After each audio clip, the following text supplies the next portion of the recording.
Okay guys, good evening all of you. कैसे हैं आप लोग? उम्मीद करते हैं बहुत अच्छे होंगे।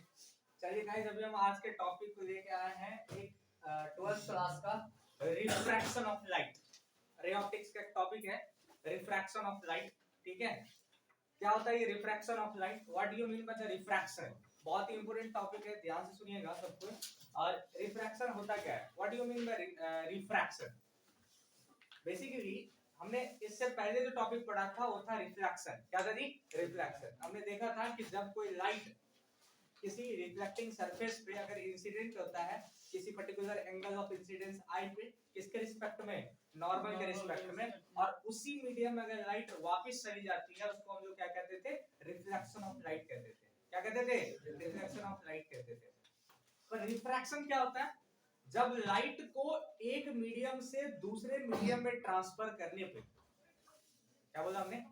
जब लाइट को एक मीडियम से दूसरे मीडियम में ट्रांसफर करने पे जो लाइट अपने ओरिजिनल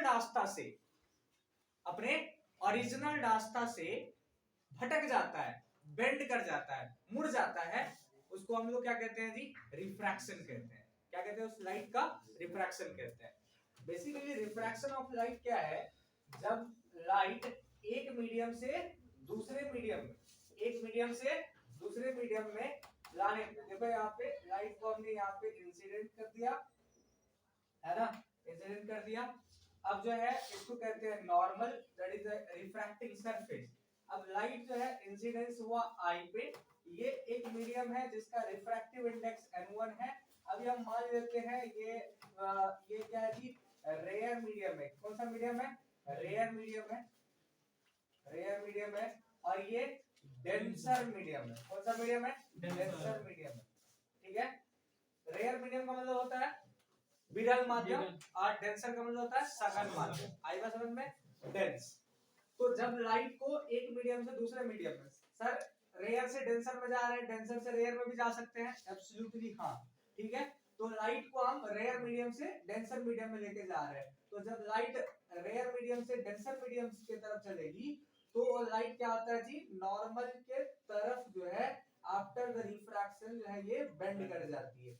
मतलब कि ओरिजिनल पाथ क्या है जी? ये है, अरे है, पर ओरिजिनल पाथ से ये भटक गया। ये एंगल क्या कहलाता है? That is known as the r. तो और what is this? This is the known as the angle of deviation, that is the delta. आई बात समझ में? तो रिफ्रैक्शन एक प्रोसेस है। क्या प्रोसेस है? जब लाइट जो होता है एक मीडियम से दूसरे मीडियम में जाती है तो अपने ओरिजिनल पाथ से बेंड कर जाती है। आई बात समझ में? अब बेंड कैसे करती है, मुड़ती कैसी है, उसके दो कंडीशंस हमने बताया कि जब लाइट रेयर मीडियम से डेंसर मीडियम में जाती है तो लाइट क्या होता है? टुवर्ड्स द नॉर्मल, इधर जी टुवर्ड्स द नॉर्मल बेंड कर जाती है आफ्टर द रिफ्रैक्शन। आई बात समझ में? नेक्स्ट टाइम अगर मैं यही बात बोलूं कि जब लाइट को, ये है डेंसर मीडियम और ये है कौन सा जी? रेयर मीडियम है। जब लाइट को डेंसर मीडियम से, कहां से जी? डेंसर मीडियम से नॉर्मल के साथ में आई एंगल पे गया, जब डेंसर मीडियम से रेयर मीडियम की तरफ जाती है तो लाइट क्या होता है? अपने ओरिजिनल रास्ता से, है ना जी, नॉर्मल से दूर भाग जाती है। नॉर्मल से दूर भागती है, अवे फ्रॉम द नॉर्मल चली जाती है। ये देखो यहाँ पे that is the R, this is the R. अभी क्या है यहाँ पे? इस वाला केस में एंगल आई जो है that is the greater than angle R है, और यहाँ पे देखिए यहाँ पे एंगल आई जो है that is less than angle r. आई बात समझ में? तो this is the rare to denser, क्या कहते हैं उसको? R2D। अलग अलग मीडियम लेते हैं और मीडियम का अलग अलग एक रिफ्रैक्टिव इंडेक्स होता है जिसके बारे में हम चर्चा करेंगे अभी कुछ ही देर में। ये हो गया हमारा रिफ्रैक्शन ऑफ लाइट। तो बेसिकली क्या है? इट इज द डेविएशन और bending of light. It is the deviation or bending of light from the original path. When it is transferred from the one medium to another medium. One medium to another medium known as refraction. तो बोल सकते हैं it is the deviation or क्या जी? deviation or bending of light from its original path, from its original path when it is transferred from one medium to another medium, one medium to another medium called refraction. क्या कहते हैं उसको? Refraction कहते हैं। आई बात समझ में? ध्यान रखना है उसको। लिख दीजिए जल्दी से guys. Okay, copy quickly.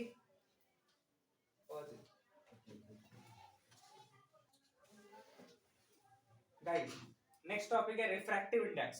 What is this refractive index? Refractive index क्या होता है? बेसिकली ये रेशियो होता है। It is the ratio of speed of light in vacuum to the speed of light in vacuum to the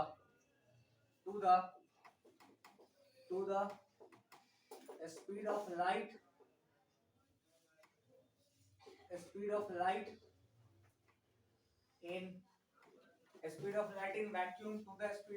in medium। तो basically mu is equal to जो होता है ये हो जाता है c by v। क्या रहता है? c by v। What is c? ये इसको कहते हैं speed of light in vacuum to the speed of light in medium. ये जितना इंपॉर्टेंट बोलो उतना कम है। कई बार पूछ देता है डायरेक्ट रिलेशन। ठीक है, mu equals to c by v, ठीक है। अगर आप क्वेश्चन बैंक जो पढ़ रहे होंगे तो इसमें क्वेश्चन आया होगा mu equals to c by v। c क्या है? Speed of light in vacuum, अगर speed of light in medium. Refractive index. Okay,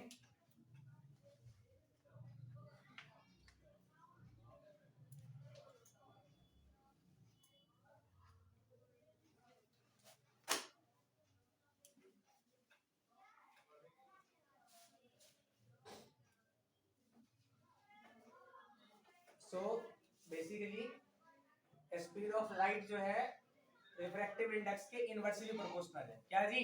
inverse relation है ना यहाँ पे, देखो ना, mu is inversely proportional to v। Similarly यहाँ पे क्या आ गया? v is inversely proportional to mu. यानी कि रिफ्रैक्टिव इंडेक्स का वैल्यू अगर जितना ज्यादा हो जाएगा उतना ही लाइट का स्पीड मीडियम में कम हो जाएगा, उतना ही कम होगा। अरे होगा ना, इनवर्स है। तो रिफ्रैक्टिव इंडेक्स के बढ़ाने से लाइट का स्पीड जो होता है वो क्या हो जाता है? डिक्रीज हो जाता है।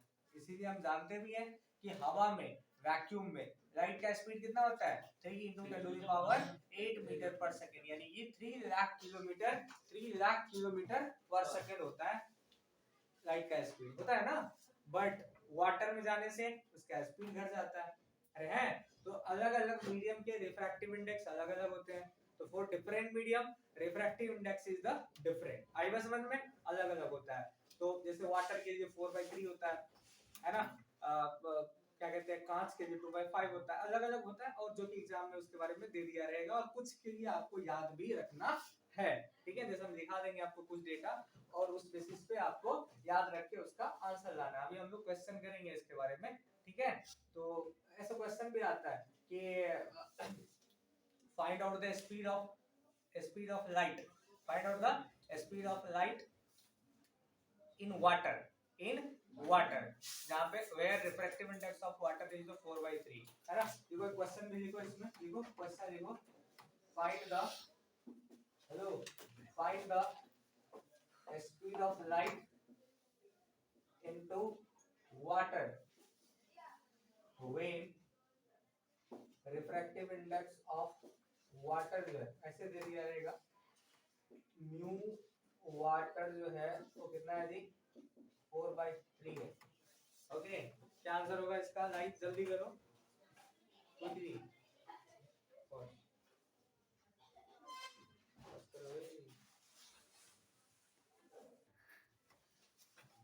गाइस तो जैसा कि हम जानते हैं म्यू इक्वल्स टू क्या होता है c by v।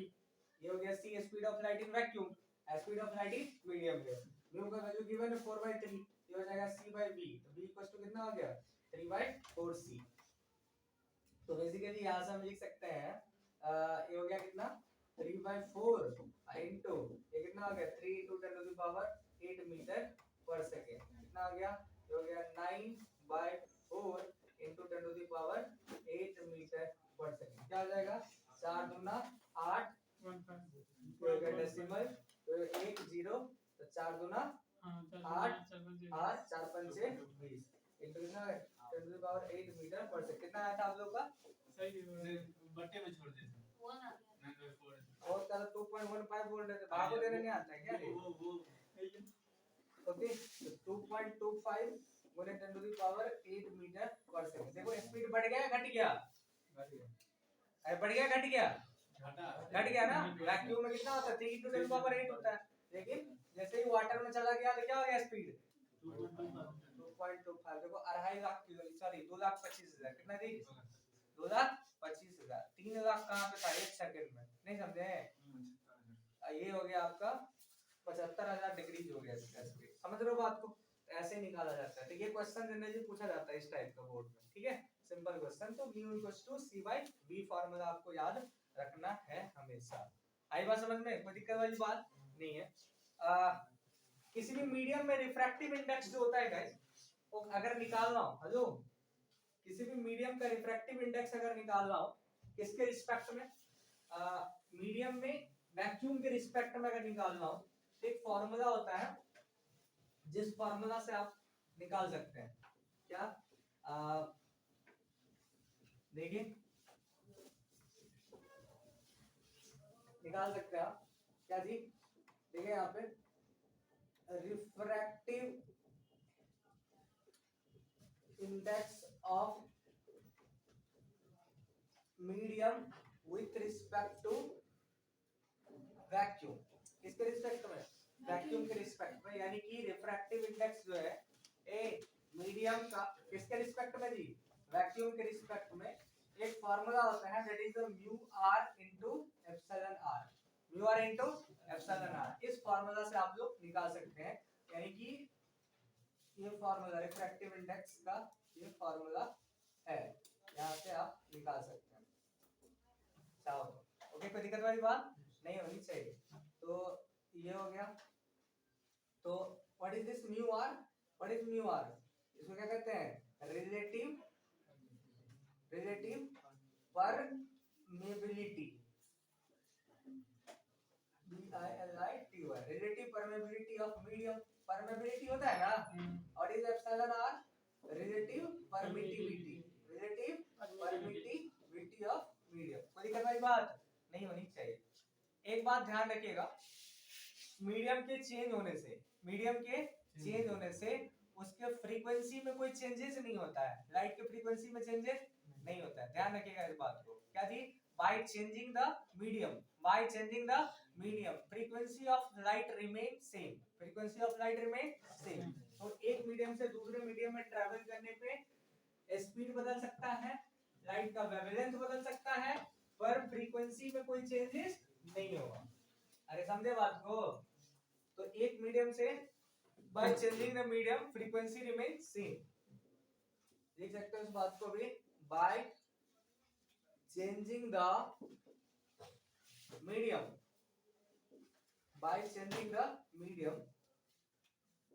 Frequency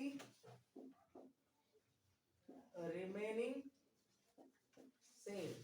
frequency हमेशा क्या रहता है गाइस? सेम रहता है। फ्रीक्वेंसी में कोई चेंजेस नहीं होती है। आसान भाषा में बोले तो frequency doesn't change during the refraction. हमने देखा था रिफ्लेक्शन के केस में भी फ्रीक्वेंसी में कोई चेंजेस नहीं होता, और रिफ्रैक्शन के भी केस में फ्रीक्वेंसी में कोई चेंज। बहुत गहरी बात बोल रहा हूं मैं बच्चा लोग, क्या कि फ्रीक्वेंसी में कोई चेंजेस नहीं होता है, रिफ्रैक्शन में भी और रिफ्रैक्शन में भी। कोई डाउट नहीं होनी चाहिए। ओके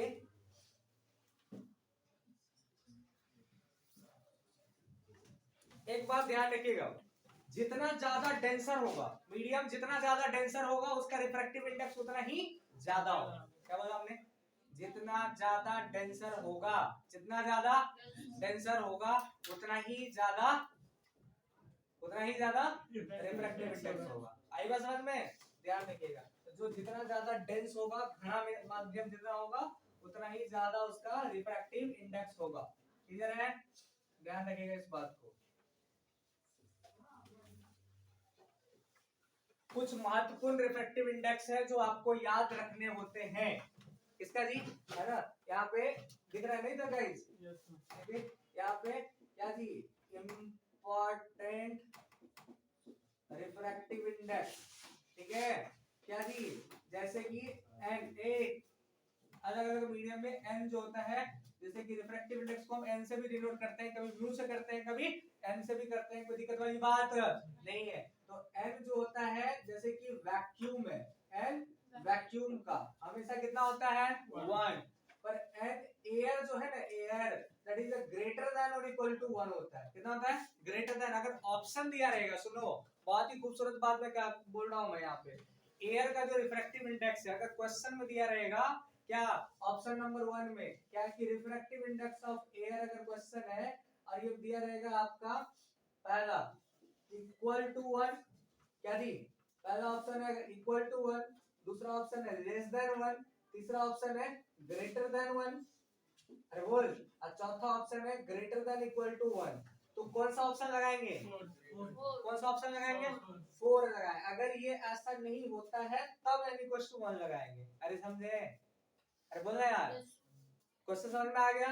तो ध्यान रखिएगा, वैक्यूम का इक्वल टू 1 होता है, पर एयर का ग्रेटर देन और इक्वल टू 1 होता है। ग्रेटर देन और इक्वल टू 1 होता है। ग्रेटर देन 1 भी है ना ऑप्शन सी? हां, ग्रेटर, ये इक्वल हटा दिया था ना हमने यहां से। ग्रेटर देन 1 भी है, दो में सही होगा। ग्रेटर देन इक्वल टू 1, सिर्फ ग्रेटर देन है तो ये सही नहीं है, ग्रेटर देन 1 नहीं। तब जनरली 1 लेते हैं। क्या लेते हैं हम लोग? ये होता है, this is the correct term. Correct term ये है n is n of the air that is greater than equal to 1, एक से बड़ा या बराबर होता है। जनरली हम लोग कितना लेते हैं? 1। अप्रॉक्सीमेशन वैल्यू यूज करते हैं हम लोग वाटर की, सॉरी एयर की केस में, पर ध्यान रखिएगा इसका वैल्यू हमेशा 1 से बड़ा ही होता है। पक्का ध्यान रखिएगा, मिटाओ इसको। तो एयर का ये हो गया। उसके बाद लिख लो रिफ्रैक्टिव इंडेक्स ऑफ वाटर। ए वाटर कितना होता है? 4/3। कितना होता है? 4/3। और रिफ्रैक्टिव इंडेक्स जो होता है ग्लास का, किसका जी? ये होता है 3/2। ग्लास का कितना होता है? 3/2। इसी प्रकार अलग अलग जो होता है, अलग अलग मीडियम का अलग अलग होता है, याद रखिएगा आप लोग, ठीक है? हमारे लिए मेनली इतना 4 का पता ही होना चाहिए आपको। मेनली 4 टर्म्स आपको पता होना चाहिए। कोई डाउट अप टू हियर? नहीं, 4 टर्म्स आपको पता ही होना चाहिए। कोई दिक्कत? बोल चल।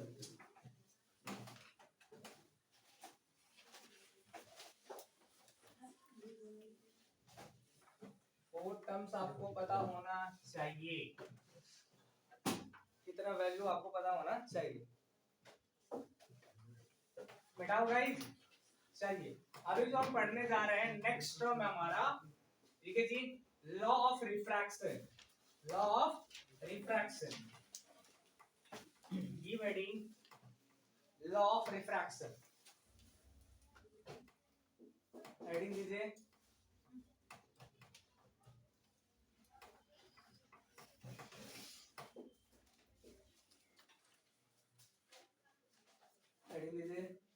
लॉज ऑफ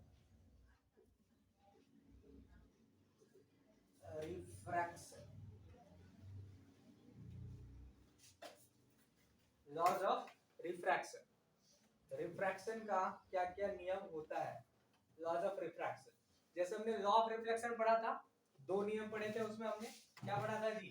पहला incident ray, normal, reflected ray, सारे एक ही प्लेन में राइज करता है। सारे कहां पे जी? एक ही प्लेन में, सेम प्लेन में राइज करता है। दूसरा पढ़ा था हमने angle of I is equal to angle of R होता है। अरे हाँ ना, इसमें भी 2 ही नियम है, इसमें भी 2 नियम है। पहला नियम है क्या जी? पहला नियम है क्या, इंसिडेंट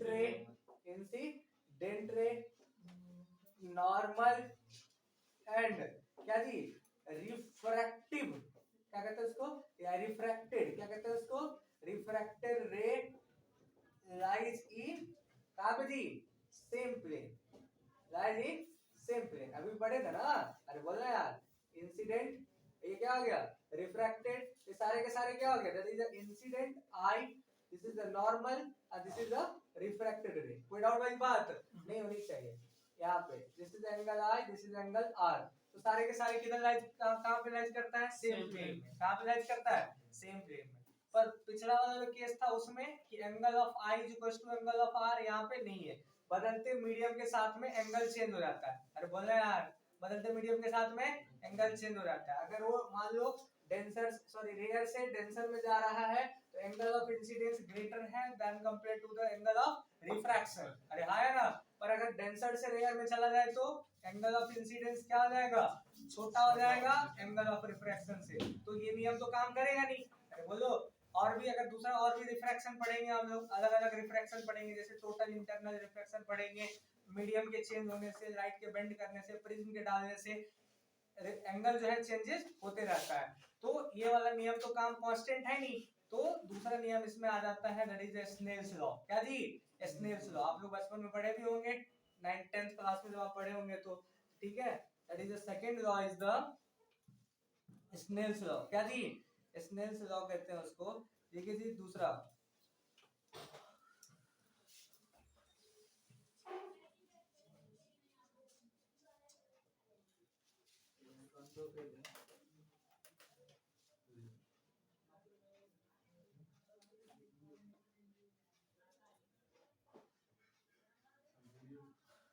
ठीक है, ओके। देखिए दूसरा नियम लिखिए इसमें, देखिए second law, second law, it follows, क्या जी, it follows Snell's law. Snell's law क्या कहता है, Snell's law guys, Snell's law क्या है, ठीक है। अब अपने को समझना है स्नेल्स लॉ, ओके। चलो स्नेल्स लॉ को समझते हैं अपन बढ़िया से।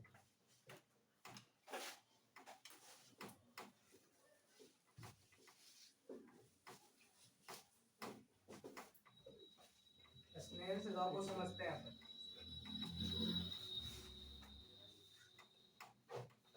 व्हाट इज स्नेल्स लॉ, देखिए वीवीआई गाइस, वीवीआई है, बहुत ही इंपॉर्टेंट है, क्योंकि पूरा फिजिक्स में लाइट ऑप्टिक्स में इसका इस्तेमाल किया जाएगा। स्नेल्स लॉ, देखो स्नेल्स लॉ क्या कहता है कि यहाँ पे एक मीडियम है N1 और ये क्या है N2, N1 और N2, N1 एक मीडियम है और ये क्या है दूसरा मीडियम। अभी मैं बिल्कुल भी बात नहीं कर रहा हूँ कि कौन सा रेयर है और कौन सा रेयर है, कौन सा, अभी N1 है और ये क्या है N2 है। अभी लाइट जो है ये हो गया नॉर्मल, ध्यान से सुनिएगा, लाइट जो है कौन सा मीडियम से आया, N1 से। कहां से आया, N1 से आया। ये रूल सारे मेथड के लिए सेम ही होगा, इसलिए मैंने कहा कि ये N1 इंसिडेंस वाला मीडियम है और N2 that is a refracted वाला मीडियम है, ठीक है। तो ये हो गया आपका एंगल ऑफ इंसिडेंस आई से आया और ये एक मीडियम से, अभी हम मान लीजिए ये रेयर है, अभी क्या हो जाएगा ये डेंसर। अगर रेयर से डेंसर में आ रहे हैं तो यहाँ पे क्या हो जाएगा, that is the towards the normal bend कर जाएगा, अरे करेगा ना। ये ध्यान से सुनना रे, इसको कहते हैं एंगल ऑफ डेविएशन लॉ। कोई दिक्कत वाली बात, स्नेल्स लॉ क्या कहता है, ध्यान से सुनना। यहाँ पे अगर मैं स्नेल्स लॉ लगाता हूँ, क्या कहता है स्नेल्स लॉ, ये कहता है कि that is the N1 sin I, N1 sin I that is equal to क्या आ जाएगा, that is the N2 sin R के इक्वल हो जाएगा। आई बात समझ में, क्या हो गया N1 sin I equal to N2 sin R, okay. जरा गौर से सुनना, ये हो गया sin I डिवाइडेड बाय क्या हो जाएगा sin R, दैट इज किसके इक्वल हो जाएगा N2 by N1, N2 by N1 that is known as the mu, refractive index कहते हैं हम लोग। आई बात समझ में।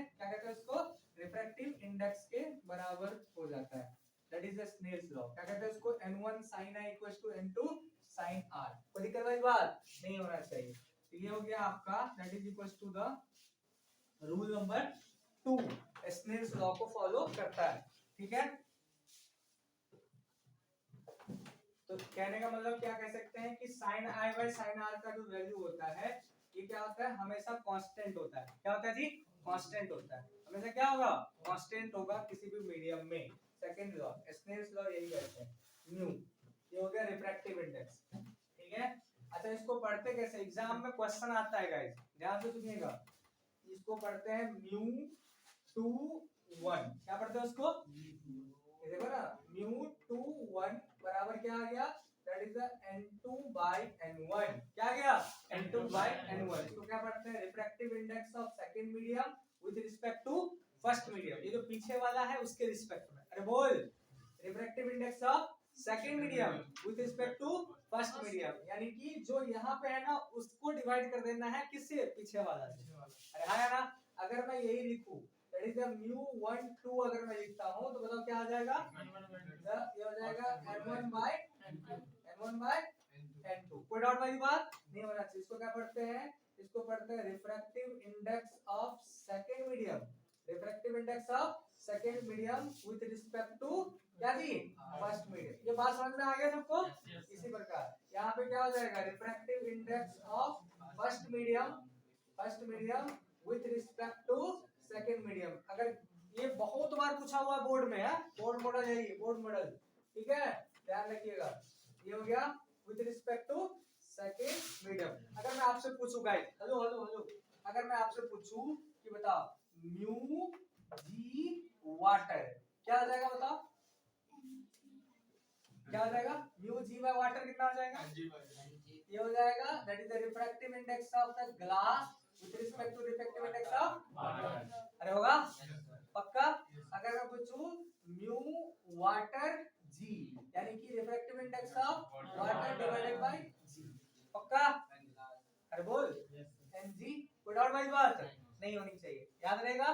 बहुत बार पूछा गया ये क्वेश्चन, अगर आप क्वेश्चन बैंक खोलिएगा ना तो बहुत बार पूछा गया है क्वेश्चन को। ठीक है गाइस, अगर मैं बात करूं यहाँ पे, सुनो, अगर मैं बात करूं ये n1 है that is the rare medium, और इसको क्या कहते हैं जी, डेंसर मीडियम कहते हैं। अगर मैं बात करूं यहाँ पे, अगर ये रेयर है और डेंसर है, लाइट जो है अभी कहां से थी, ये बात हमने लिखाया नहीं है, लिखाना पड़ेगा क्या इसको, कि जब लाइट जो है डेंसर मीडियम से रेयर मीडियम में जाएगा तो क्या होगा, रेयर मीडियम से डेंसर मीडियम में जाएगा तो क्या होगा, ऑलरेडी आपको पता ही है।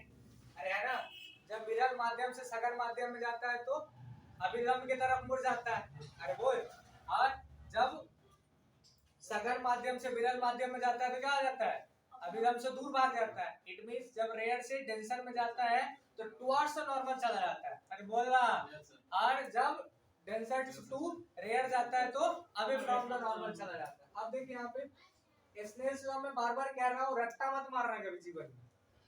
क्या कह रहा हूँ मैं, स्नेल्स लॉ कभी रट्टा मत मारना है यहाँ पे।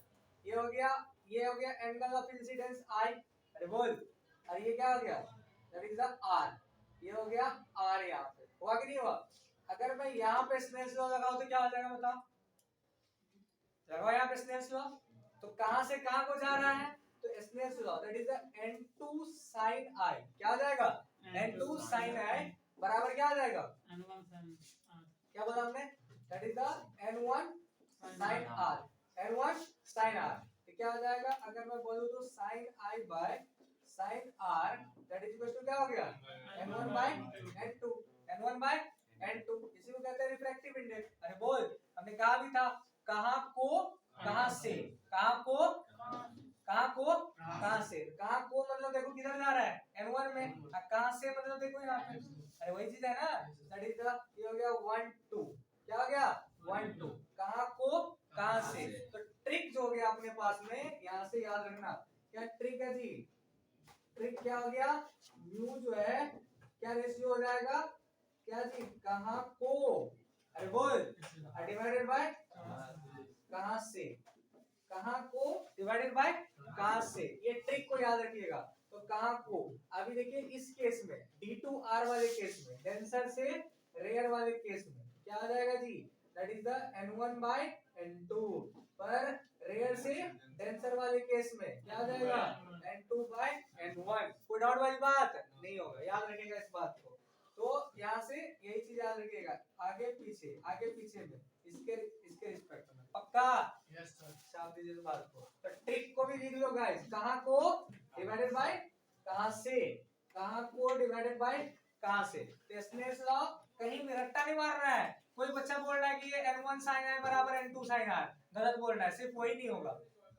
ये n1 sin i equals to n2 sin r कब होगा, जब रेयर से डेंसर में जा रहा है। पर अगर डेंसर से रेयर में जाएगा तो क्या हो जाएगा बताओ, n2 से n1। पक्का। n2 क्या है, refractive index of the second medium, n1 क्या है, refractive index of first medium. कोई डाउट वाली बात होना। अच्छा देखो जी, ए अगर मैं इसमें बात करूं तो, हेलो गौर से सुनना जरा, सुनो रे, अगर मैं इसमें डेविएशन की बात करूं, डेविएशन क्या होता है, जाना किधर था और चला किधर गया, उसके बीच का एंगल। तो जाना चाहिए था ऐसे, अरे बोलो यार, जाना चाहिए था ऐसे, अच्छा चला गया ऐसे, तो ये हो गया डेविएशन, नहीं बाजी, ये हो गया। तो ये आई है, अगर ये आई है तो ये भी कितना होना चाहिए था, आई। अरे बोलो यार, समूह कौन से, ये आई होना चाहिए, आई था तो ये भी आई होना चाहिए था। पर ये कितना हो गया, ये पूरा का पूरा है आर, ये हो गया, तो ये हो जाएगा r माइनस आई। क्या हो गया जी, r माइनस आई। ये हो गया एंगल ऑफ डेविएशन। क्या हो गया, एंगल ऑफ डेविएशन। इसमें ध्यान रखिएगा इस बात को, कोई डाउट वाली बात नहीं होनी चाहिए। क्लियर है, बहुत सारे बात हमने इसमें डिस्कस किया है लॉ ऑफ रिफ्रैक्शन के केस में, कोई दिक्कत नहीं होनी चाहिए। ओके।